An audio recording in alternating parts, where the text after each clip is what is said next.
everyone, you are most welcome to my channel Legal Inc. And today we will discuss some important questions of public international law. और ये video मैंने LLB 3 year course को ध्यान में रखकर बनाई है, तो प्लीज़ एक बार आप अपना सिलेबस ज़रूर मैच कीजिएगा। तो इसमें सिलेबस में हमारे पास है टॉपिक 1 के अंदर nature and development of international law, जिसके अंदर डेफिनेशन ऑफ इंटरनेशनल बहुत इंपॉर्टेंट है, sanctions of international law is important, subjects of international law is very important. In topic 2 sources of international law का टॉपिक बहुत important है, हमेशा 20 to 30 marks का इसमें से कवर करता है एग्जाम में ये। और इसमें आएगा article 38 is important, international treaties, international custom, general principle of law recognized by civil nations are important, then resolutions of general assembly is important. After that in topic 3 relation between international law and municipal law, the whole topic will cover 20 marks in exam। और इसमें monistic theory and dualistic theory और practice of India is important. Now in topic 4 state responsibility, इसके अंदर constituent elements of international responsibility important है। After that forms of reparation is very important, then rule of exhaustion of local remedies important है, और इसके अंदर से भी 20 marks का ये क्वेश्चन आता है एग्जाम में। Next topic is topic 5 law of the sea, again very important topic in international law, जिसके अंदर टेरिटोरियल सी इंपॉर्टेंट है, इसमें से 20 to 30 मार्क्स का एग्जाम में आ सकता है। After that delimitation of adjacent and opposite maritime boundaries is important in this chapter. Now topic 6 is state jurisdiction, this also constitute for 20 marks in exam, जिसके अंदर territorial jurisdiction important है, universal jurisdiction important है, और extradition and asylum is again important. Topic 7 is international human rights law, इसके अंदर तीनों तरह के जो जनरेशन है ह्यूमन राइट्स की वो इम्पॉर्टेंट है, और ह्यूमन राइट काउंसिल इम्पॉर्टेंट है। इसके बाद टॉपिक 8 के अंदर sovereign diplomatic and consular immunity and privileges, इसके अंदर डिप्लोमेटिक एजेंट्स टाइप्स इसमें इंपॉर्टेंट है, और डिप्लोमेटिक इम्यूनिटी से ही ज़्यादातर क्वेश्चन आता है। सो ये आपके 8 टॉपिक इसमें कवर हो गए, इसमें से 10 मार्क्स का क्वेश्चन आएगा। और चलिए देखते हैं कुछ इंपॉर्टेंट क्वेश्चंस इस सब्जेक्ट के। Question number 1 is how would you define the term international law and discuss sanctions as a mode of enforcement of international law. तो इसमें आप पहले इंटरनेशनल लॉ को डिफाइन करेंगे, और कोशिश कीजिएगा कि इसका आंसर करते वक्त आप किसी ना किसी एक जूरिस्ट की दी हुई डेफिनेशन लिखें, जैसे कि आप ओपनहेम की डेफिनेशन को लिख सकते हैं और उसी डेफिनेशन को फर्दर एलैबोरेट कर सकते हैं।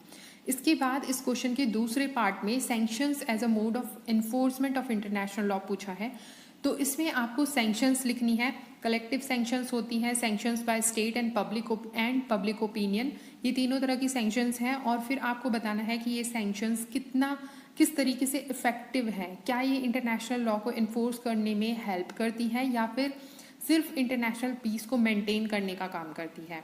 And in conclusion you will write that there is an absence of effective machinery in international law to carry out the sanctions. Now next is question number 2 A part, distinction between continental shelf and exclusive economic zone. Question number 2 के part A में आपको continental shelf और exclusive economic zone में difference बताना है। Continental self जो है special economic zone से भी ज़्यादा एक्सटेंड करता है, जबकि special economic zone coastal line से 200 नॉटिकल माइल्स तक एक्सटेंड करता है।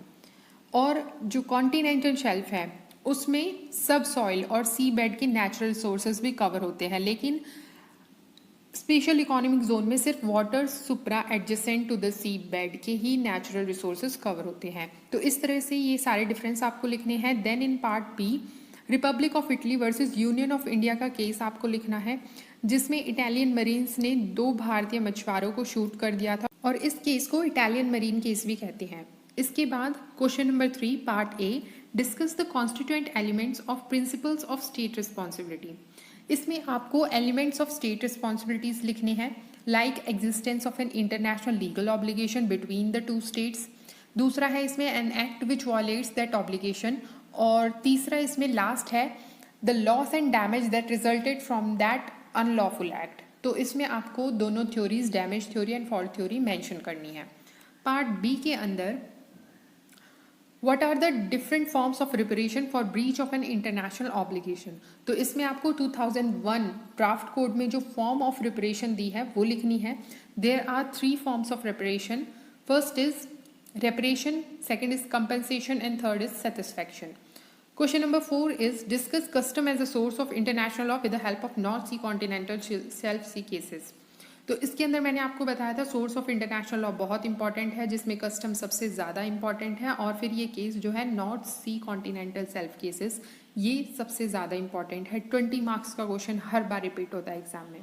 तो इसमें आपको क्या लिखना है, कस्टम्स कैसे इंटरनेशनल लॉ का सोर्स बना, ये आपको इसमें लिखना है, और आपको इसमें मेंशन करना है कि कैसे इंटरनेशनल कस्टम्स फॉर्म होते हैं, कैसे डेवलप होते हैं, क्या क्या एसेंशियल्स हैं कस्टम्स के, जैसे कि कॉमन कंसेंट होनी चाहिए स्टेट्स के बीच किसी भी कस्टम को फॉलो करने के लिए, लॉन्ग ड्यूरेशन होनी चाहिए कस्टम्स की, यूनिफॉर्मिटी और कंसिस्टेंसी होनी चाहिए कस्टम के अंदर, और इसमें जो north Sea continental self cases के थ्रू इंटरनेशनल कस्टम्स की कंसेप्ट को एक्सप्लेन किया गया है वो आपको इसमें लिखना है। तो north Sea continental self case में जर्मनी के कुछ स्टेट्स, जैसे कि जर्मनी के कुछ स्टेट्स और जो डेनमार्क और नीदरलैंड के बीच डिलिमिटेशन ऑफ कॉन्टिनेंटल सेल्फ को लेकर डिस्प्यूट अराइज हुआ था, जिसमें वर्ल्ड कोर्ट ने ये डिसाइड किया था that a treaty can generate customary law only if the provision concern is of fundamental norm creating character.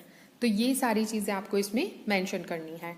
Question number 5 part A is discuss the role and functions of human Rights Council. तो इसके अंदर आपको human right council के जो role और function है वो briefly लिखने हैं। ये सिर्फ 10 मार्क्स का क्वेश्चन है। तो human right council United Nations की एक इंटर गवर्नमेंटल बॉडी है, जिसके ज़रिए सभी स्टेट्स, यूएन मेंबर स्टेट्स में ह्यूमन राइट्स की कंडीशन डिस्कस करते हैं। और इसके फंक्शंस क्या है, इसके फंक्शंस हैं कि ह्यूमन राइट काउंसिल स्टेट को ह्यूमन राइट्स से जुड़े इश्यूज़ को इन्वेस्टिगेट करने के लिए रेजोल्यूशन पास कर सकती है। Human rights has renewed the mandates of various special procedures, और ह्यूमन राइट्स को मॉनिटर करने के लिए एक्सपर्ट्स अपॉइंट कर सकती है ये। और इस तरह के सभी जो फंक्शंस हैं वो आपको इसमें मेंशन करने हैं। Part B is discuss about the various generations of human rights. ये मैंने आपको बोला था जनरेशन्स ऑफ ह्यूमन राइट्स बहुत इंपॉर्टेंट है। इसके अंदर तीनों चीज़ें लिखनी है, civil and political rights, third is economic, social and cultural rights, then collective और सॉलिडेरिटरी राइट्स। ये तीनों ह्यूमन राइट्स की जो जनरेशन है आपको अच्छे से इलैबोरेट करके लिखनी है। Now question number 6 is right short note on the following. तो इन सब में से आपसे शॉर्ट नोट भी पूछा जा सकता है। Part A is right of innocent passage. इसमें आपको आर्टिकल 17 ऑफ 1982 कन्वेंशन लिखना है, जिसमें आप मेंशन करेंगे आर्टिकल 18 पासेज टर्म डिफाइन है जिसके अंदर, आर्टिकल 19 जिसमें इनोसेंट डिफाइन किया गया है, और आर्टिकल 20, 23 एंड 24 भी आप इसमें लिख सकते हैं। और आप इसमें कर्फ्यू चैनल केस भी मेंशन कीजिएगा ज़रूर, जिसमें पोजीशन ऑफ वॉरशिप्स पर आईसीजे ने ऑब्जर्वेशंस दी है। B is status of individual in international law. International law में इंडिविजुअल्स की क्या इंपॉर्टेंस है, इंडिविजुअल इंटरनेशनल लॉ के सब्जेक्ट है या ऑब्जेक्ट है। इसमें आप द लॉलेस केस भी मेंशन कर सकते हैं। इसमें जो individual holder of human rights है वो भी लिखना है, ड्यूटीज़ भी है इंडिविजुअल्स की, और power to enforce claim before international tribunals भी इंडिविजुअल्स को दी गई है इंटरनेशनल लॉ में। Part C is distinction between extradition and asylum. ये सबसे इंपॉर्टेंट है, एक ये और एक राइट ऑफ इनोसेंट पासेज। तो difference between extradition and asylum is extradition means a person is surrendered by one state to another on the basis of treaty or some bilateral arrangement between the two sovereign states, whereas asylum means giving protection and immunity by a state to an individual from their native country. extradition को rendition भी कहा जाता है, और asylum में दो तरह के asylum होते हैं, territorial asylum और extra territorial asylum. Part C is general principles of law as a source of international law. इसके अंदर आपको जनरल प्रिंसिपल्स कौन कौन से हैं याद कर लेना, res judicata, prescription, subrogation, estoppel and equity, जिसके अंदर फेयरनेस एंड रीजनेबलनेस आएगा। ये सारी चीज़ें आपको लिखनी है। ई इज यूनिवर्सल जुरिडिक्शन यानी कि जहाँ सीरियस क्राइम्स होते हैं जैसे कि जेनोसाइड है, वॉर क्राइम्स के लिए नेशनल कोर्ट इंडिविजुअल्स को प्रोसिक्यूट कर सके। कब national court universal jurisdiction exercise कर सकते हैं, ये सभी चीज़ें आपको इसमें अच्छे से इलैबोरेट करके लिखनी है। Last is diplomatic immunity under international law. Diplomatic immunity means exemption from national jurisdiction of another state. And this is all for public international law. Wish you luck for your exam. अगर आपका कोई doubt हो तो आप उसे comment में mention कर सकते हैं। Please like, share and subscribe the channel. See you in the next video. Till then study hard, take care, bye bye. Last is diplomatic immunity under international law. तो इसमें diplomatic immunity means exemption from national jurisdiction of another state. इसमें आप लिखेंगे why do we need diplomatic immunity, इसके sources क्या हैं, कितनी तरह की डिप्लोमेटिक इम्यूनिटी होती है, जैसे immunity from local jurisdiction, freedom of movement, immunity from taxes. और इसमें 3 थ्योरीज हैं, extra territorial theory, representational theory and functional theory. ये तीनों आप इसमें मेंशन कर सकते हैं ब्रीफली, क्योंकि ये 10 मार्क्स का क्वेश्चन है। Question number 7 is what do you understand by the term continental shelf in international law? What are the methods employed by the UN Convention on the Law of the Sea to delimit the continental shelf of 2 adjacent opposite states? Discuss citing the decided cases. ये मैंने आपको बताया था 2 adjacent और opposite state continental shelf का important है question बहुत। इसमें आपको पहले continental shelf को explain करना है, then इसकी definition बतानी है, और ये काफ़ी कंट्रोवर्शियल टॉपिक है। इसमें जेनेवा कन्वेंशन 1958 में जो इक्विडिस्टेंस का रूल अडॉप्ट किया था वो लिखना है। देन आपको North Sea continental shelf case, Anglo French continental shelf arbitration case, Libya Tunisia continental shelf case का डिसीजन देना है। ये तीनों केसेस अच्छे से मेंशन करने हैं, 20 मार्क्स का क्वेश्चन है क्योंकि ये। और 1982 कन्वेंशन के अंदर क्या पोजीशन है वो लिखनी है इसमें, लास्ट में आप कंक्लूजन में वो लिखेंगे। इसके बाद question number 8 is how treaties concluded and came into force. इसमें आप ब्रीफली मीनिंग ऑफ ट्रीटीज लिखेंगे, then Vienna Convention on law of treaties 1969 के अकॉर्डिंग कैसे ट्रीटीज फॉर्म होती हैं उसका पूरा प्रोसीजर, जिसमें accrediting of persons by contracting state, negotiation and adoption, third signature, rectification, ये सारी चीज़ें आपको इसमें मेंशन करनी है। Part B is discuss the modes of recognition of states, जिसमें आपको डी फैक्टो रिकॉग्निशन और डी ज्यूरे रिकॉग्निशन लिखना है। Question number 9 is discuss the theories of relationship between the international law and municipal law and explain the Indian practice. ये मैंने आपको बताया था, इंडियन प्रैक्टिस वाला क्वेश्चन बहुत इंपॉर्टेंट है। इसमें आपको मोनेस्टिक थ्योरी और ड्यूलिस्टिक थ्योरी दोनों लिखनी है। So according to Indian practice, international customary rules are part of Indian law and they do not require incorporation in Indian law. Question number 10, what are the amicable means to settle the international dispute? इसके अंदर आएगा negotiation, mediation, conciliation, arbitration, judicial settlement, ये सभी इसमें आपको अच्छे से लिखने हैं अगर ये 20 मार्क्स में आता है तो। Last is right a short note on composition and jurisdiction of international court of justice. तो इसके अंदर आपको कंपोजिशन लिखना है और जुरिडिक्शन लिखनी है इंटरनेशनल कोर्ट की।